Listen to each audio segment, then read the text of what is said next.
Okay, तो last video में हमने इग्नोर करा दिया था कि जिस यूज़र का रोल हो तो उसके जितने भी मैसेज हैं उसको इग्नोर कर दिया। अब हम करते हैं कि स्पेसिफिक यूज़र को, अब जैसे मैंने सिर्फ मैसेज किया, सिर्फ मुझे ही इग्नोर करे और किसी को ना करे।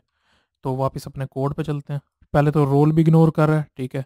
अगर अब मैं कहता हूँ कि शुरू में आके कि यहाँ पे अगर जो मैसेज जिस बंदे ने किया है, message dot author dot ID, अगर इस बंदे की आईडी वो ये है, मैं ले लेता हूँ यहाँ पे आके मेरी आईडी कॉपी आईडी, ठीक है। वापस आके यहाँ पेस्ट कर देता हूँ, अगर मेरी आईडी ये है तो रिटर्न करा दे, ठीक है। इसको टेस्ट करने का अच्छा तरीका यह है कि मैं यहाँ कंसोल डॉट लॉग दे देता हूँ।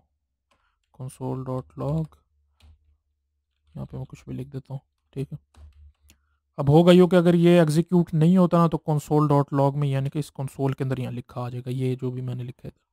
अब मैं वापस आता हूँ यहाँ पे, इसमें मैं आके पिंग लिखता हूँ, ठीक है। यहाँ देखता हूँ तो ये नहीं है, यानी कि यहीं पे ही फंक्शन टर्मिनेट हो गया था। यानी कि अब मैं अगर यूज़र हूँ, जो ये यूज़र जो भी मैसेज करेगा इसको इग्नोर करेगा, इसका कोई रिप्लाई नहीं देगा ना। इसके ऊपर अगर आपने बैन वाले फंक्शन बनाया तो बैन वाला फंक्शन लगेगा इस पर कोई फंक्शन परफॉर्म नहीं करेगा, सारा इसको हमेशा बाय रिटर्न करा देगा अगर आपकी आईडी मैच हो जाती है तो।